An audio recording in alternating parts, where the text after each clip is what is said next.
everybody. Today's episode is all about God's provision through faith and persistence. My brand new home is simply the message that supports the testimony. Which brings me to today's episode title, God's Plan, the Journey of Becoming a Homeowner.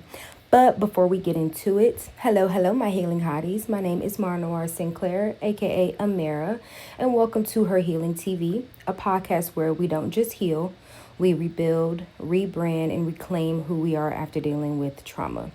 This is where discipline meets divinity, where emotional control becomes power, and where transformation is intentional, not chaotic. So I recently closed on my home, and while most people see the keys, the house itself, and the excitement, what they don't always see is the journey that came before it. And that's all we're going to talk about today. This home isn't just a home. It's a testimony, and today I want to talk to you guys about how God made it possible. So jumping right into it, let's talk about the prayer before the promise. So I've always been super adamant about my faith and my relationship with God. If you've been following this podcast, you know that I refound my faith a couple years ago. And so I'm always very vocal about it. My home buying journey started in February of 2026. I was living in a 3-story townhome and renting from a private owner. So the home was built in about 2012. And so it was not brand new. The craziest part is that the rent was over $2,000. And so after Italian Jit left, we know who Italian Jit is. If you've been following, you know who that is.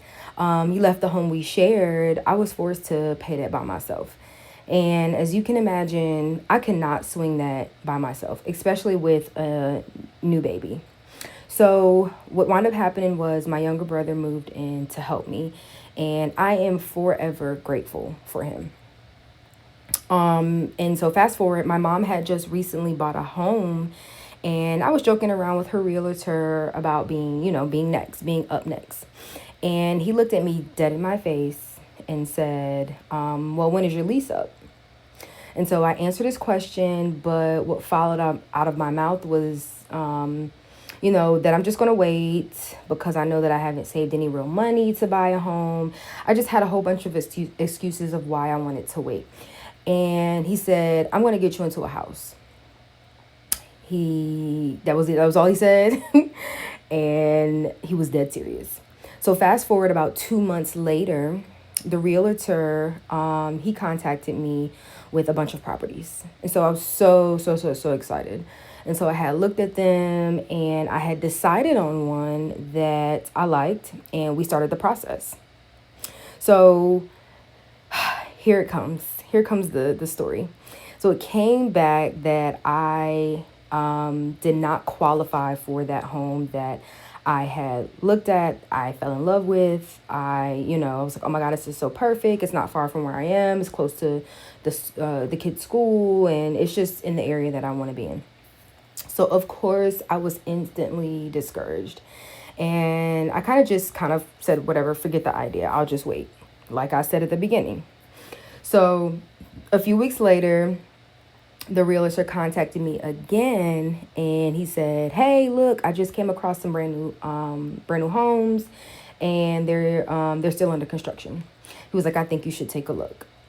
So at this point, I was a little bit hesitant, but I went ahead, I viewed the home, and I loved it. Loved it. So I started the process of buying.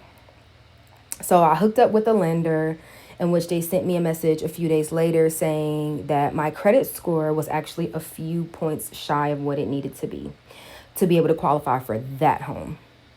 So now it's like I can taste it. So at this point, I was so super determined to get my credit score where it needed to be so that I was able to qualify for this home and the programs that the lender was offering. And so what I did was I paid some stuff off, and I waited about a month. So in about a month, the lender reran the numbers, and boom, I hit the ground running. When I tell y'all I hit the ground and did not look back, it was just so surreal. So I wound up qualifying for the home and I started the home buying process. Now, initially, home buying was not on my prayer board for this year, but it quickly became a part of my daily prayers because it gave me a chance at freedom. It gave my children a chance at stability and generational wealth. So, what I will say is that I have heard some horror stories about buying homes. I have a lot of friends that are realtors, and I've heard a lot of negative things, I should say, like how stressful it can be, how your spending has to change, etc. And while, yes, all of those things are true, I had an amazing experience, y'all. It was nothing short of excellent. And I think a lot of my trials and tribulations came at the beginning of the process rather than the end, which made the process even better, if that makes sense.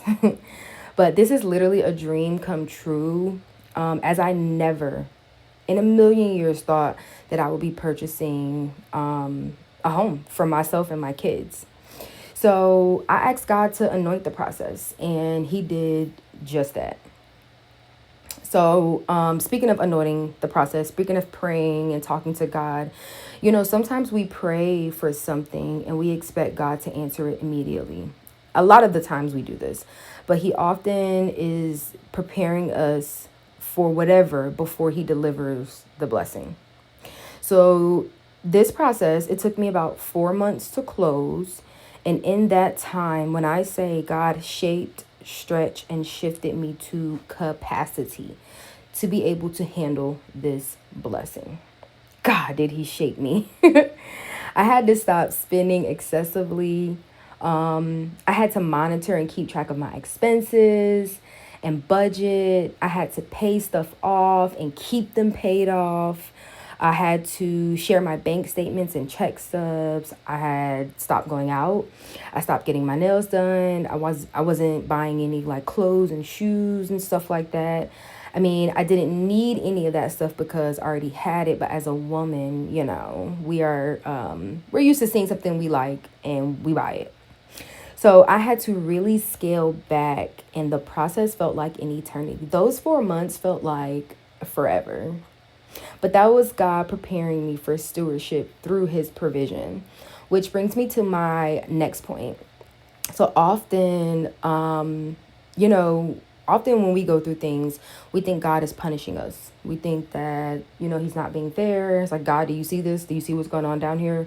I know you don't want that to happen.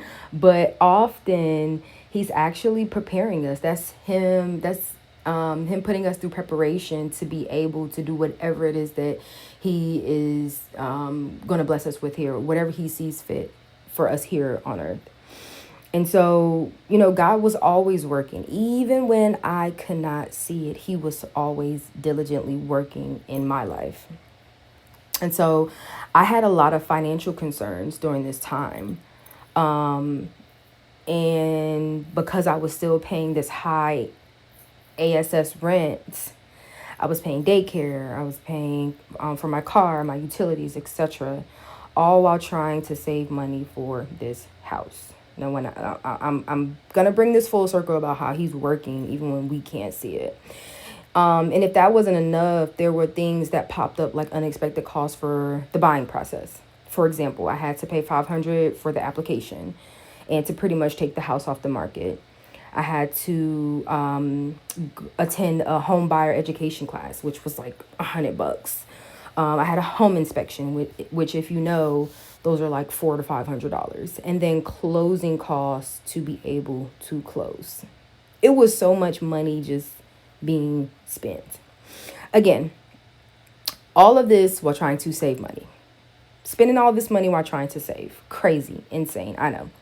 But what I'm realizing now is that God was teaching me obedience. He was teaching me how to be disciplined and have obedience. And some of you may be like, how? Like, what do you mean? What? So this entire time, this is going on in the background. This entire time that all of this was happening, I had about $2,800 on reserve. It was money that I had put away. And there was a voice in the back of my head saying, don't touch it. Don't touch it. Don't touch it. Don't touch it. I still have not touched that money to this day. And it was a miracle that I was able to pay everything I had to pay and be able to survive financially.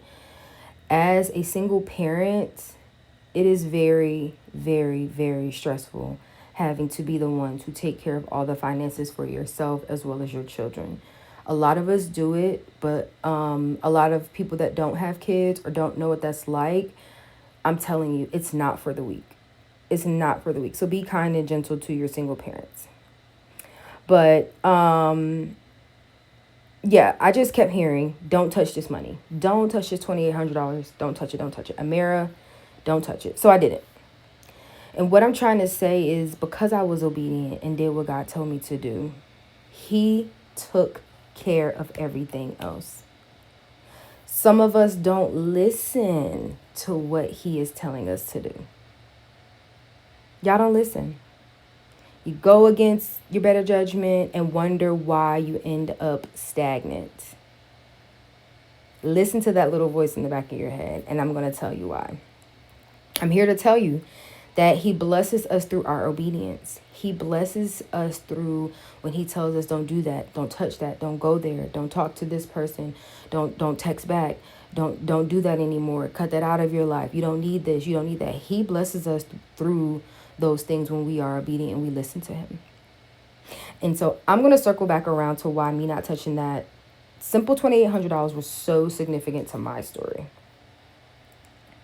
So going back a bit, at this point, I had started praying for stewardship. I was hearing this voice, don't touch this money. So I'm like, okay, God, I need some help. I need help with my finances. I need help with taking care of them. Not taking care of them. I've always paid my bills on time, but I need help with not spending. I need help with, saving. I need help holding on to money. I need help with stewardship. I asked God to help me work on my finances. Straight like that. So at the time I was listening to She Talks Christ on YouTube. And she has some really good financial advice when it comes to stewardship and, praying about your finances. So I brought a 21-day devotional from her. And I was in it for the next 3 weeks. For the next 21 days, I was in this book every single day. One day while I was completing this devotional, I had wrote down asking God to help me learn about budgeting. And I had asked Him for resources that I could learn from. When I tell y'all that same day, I got an email from my lenders connecting me with a budgeting advisor. Crazy. It was just crazy how things were happening. Shout out to Katie. She is the best. Katie is the best financial advisor that I have ever come across. Anyhow, I could not believe that I got connected with such a knowledgeable person so quickly. And so, of course, she had to be paid for her work. And so I did. I paid what I needed to pay. I did what I needed to do to be able to have Katie in my corner. And she taught me so much about how to handle my money and how to understand money. I worked with Katie for about a month. And at the end, Katie actually told me she was proud of me for staying the course and doing all that was asked of me. Katie works with 1 million people. She works with 1 million first-time home buyers. And she was like, I am really impressed at how you stayed the course, how you did exactly what we asked you to do, and how you handled yourself and conducted yourself during this process. So my amazing lenders continue to reach out with certain requests, pretty much asking me to collect documents, update information. We played with numbers. And most importantly, they checked on me as if they had known me for years. These are not just people that sit behind a desk. These people were actually, making sure I was okay, making sure that I was comfortable during the whole process. I worked very closely with the wife of my lender as they both run their business together. They're a team. But I worked very closely with my lender's wife. And so I remember her introducing herself and saying, Amira, you and I are going to be joined at the hip for the next 6 to 8 weeks. And we were. Y'all, we were locked in. Like anytime I needed this woman, she answered her phone. If she couldn't answer, she would send a text or an email. She made me feel so comfortable, and she took care of me as if we were related, as if I had known her for my entire life. I truly, truly, truly believe God placed her in my life just to hold my hand during this difficult process. She was literally my guardian angel. So at this point, I was waiting, just waiting. This was the waiting period. If you have ever bought a home, you know, this is an uncomfortable period where you're literally just waiting for everything to be done. I had completed all of my scheduled meetings with Katie. I had provided all documents to the wife of my lender. I had completed all education courses. The house was inspected.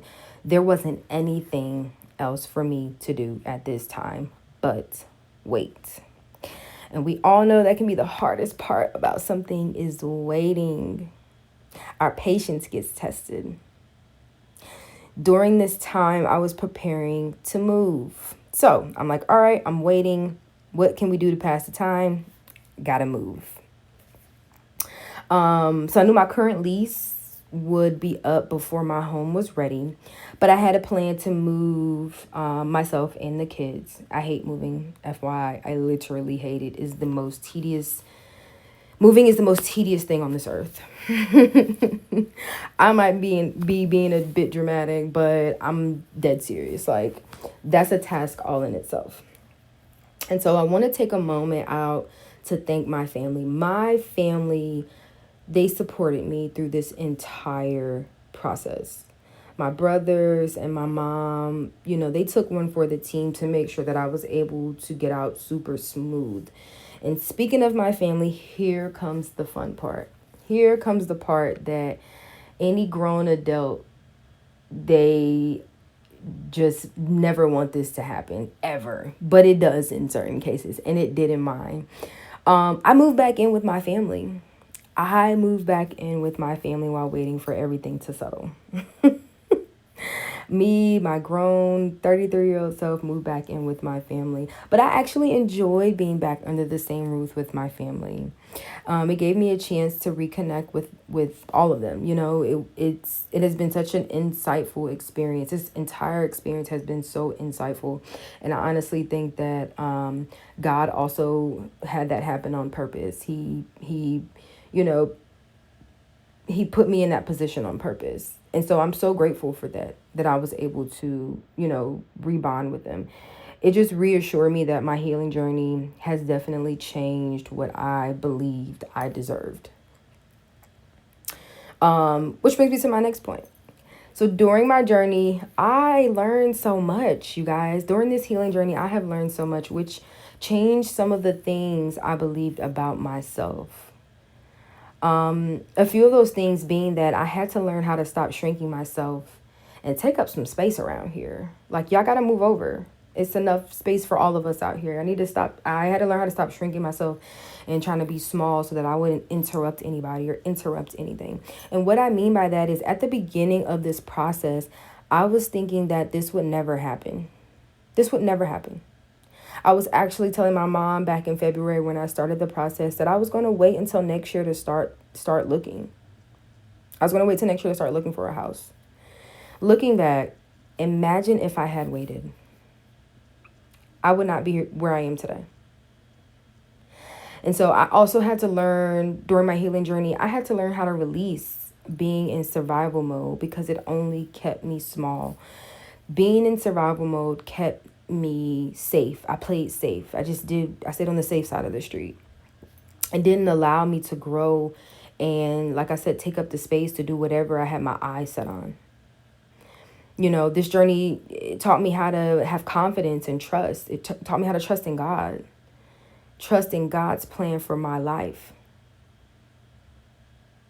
You know, this all made it possible for me to go through with the process. Each and everything that I talked to you guys about prior to going from episode 1 leading up to, episode 15, each and everything that I have ever talked about and told you all, it made it possible for me to go through this process. it helped me get through the uncomfortable moments and smile knowing that the blessings were coming. The blessings were just on the other side of the street. I had to walk to them. And so I want you guys to just remember, there used to be a version of me that would have talked herself right up out of this blessing because I didn't think I deserved it. That brings me to the moment that I was headed to the closing table.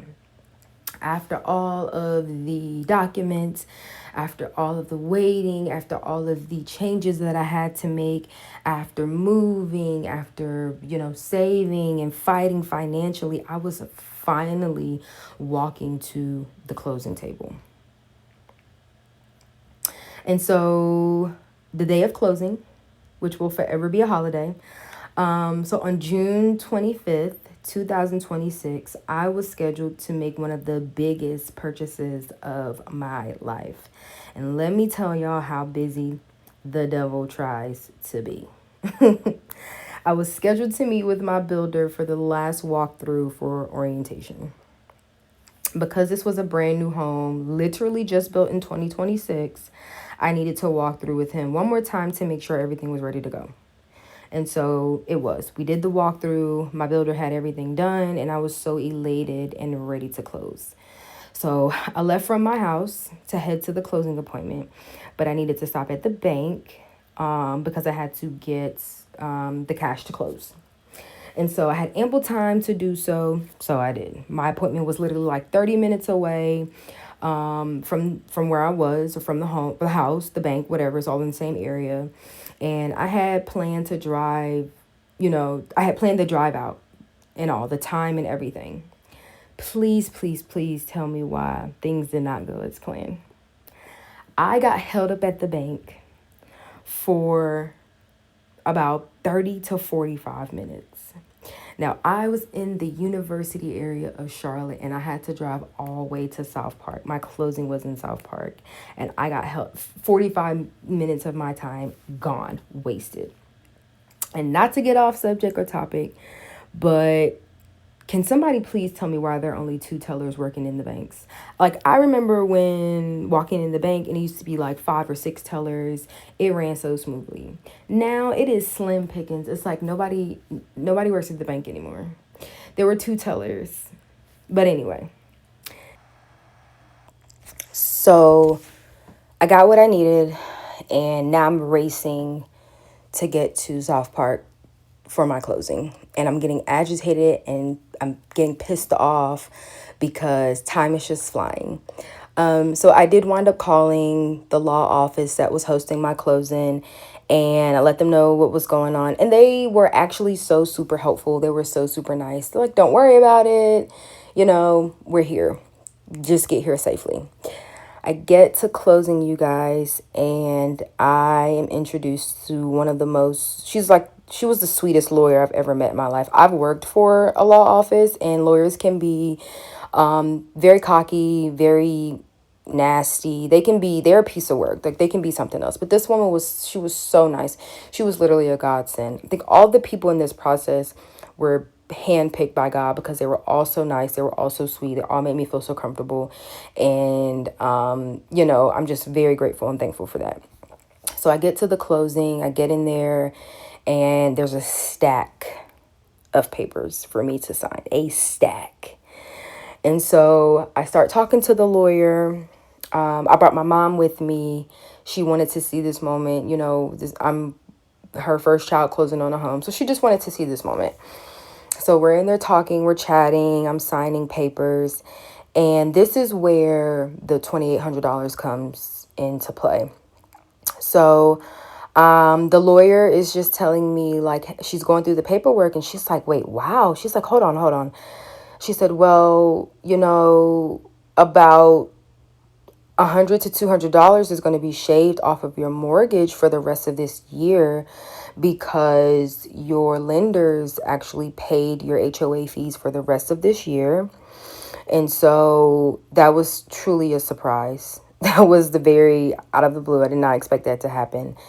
And then my lenders also got me $149,000 in closing costs. They got me $149,000 in funding for me to be able to buy this home. The lawyer, she blinked her eyes. She wiped her eyes. She was like, I have never seen somebody get this amount of money in closing costs and this amount of money of funding. She said, I've never seen it with my eyes. My lawyer actually, not my lawyer, excuse me, my realtor actually said the same thing. He said, Amara, I have never seen this. This is history. Like, you are so lucky. You are so blessed. Lawyer said the same thing. You are so lucky. You are so blessed. God made it to where I didn't have to spend not nearly as much money as any other person would have. I did not have to spend that. I did not have to come out of pocket. And then the actual closing cost that I had to pay, the money that I had to bring to the table to close on this home was $500, which is nothing compared to the thousands of dollars other people have to pay to be able to close. And this is a brand new home, by the way, 3-bedroom, brand new home, brand new townhome. But yeah, so all of this obedience and all of this God telling me, hey, listen, that money that you have, leave it. Don't touch it. It was a reason that he said, don't touch it, because he took care of what I was worried about. He took care of what I was thinking in the back of my head. He made it possible to where I didn't have to lift a finger. And like I said, he handpicked and brought all of these people into my life. I literally have my lenders on my Christmas list. I'm going to send them something for Christmas because they deserve it. They did such an amazing job. But what I want to get across to you all, what I want you all to understand is that patience, obedience, discipline, discernment, all of those things come into play when we talk about blessings. Oftentimes we feel like, oh, you pray for something and God's just going to give it to you. But you also have to put in the work yourself. You also have to work diligently. You also have to, ask for discipline and obedience and actually listen to what God is saying to you. And if you can't quite understand what God is saying to you, then pray that he makes your ears sensitive to his voice, so you know when he's talking to you and you know when to do exactly what he's telling you to do. But all of that it played a part in me being able to call home. Flash forward, the kids and I have been in the home since July 4th. Actually, I moved July 4th weekend, which was crazy. It was stupid hot here in Charlotte, North Carolina. But yeah, me and the kids have been enjoying the home so much. My kids absolutely love it. My 2-year-old the other day, he just randomly got up and I'm like, where are you going? And he's like, I'm going to my room. So as a mom, as somebody who struggled, as somebody who financially was like, what am I going to do? This is such a blessing for me. This is such a testimony. This is such a, it's what it's what I pray for. I'm literally living in my prayer. And I know that there are more things to come. There are more blessings to come, when it comes to my journey and what God has in store for me. But I really, really, really wanted to get this episode out. It's been a while. I've been, like I said, moving. I've been adjusting. I've been unpacking. And so it's really, really, really, really just, I don't know, this experience is just so surreal. But yeah, so thank you guys for joining me today. Thank you so, so, so, so, so, so much. The message full circle is just that you have to believe in God's provision over your life.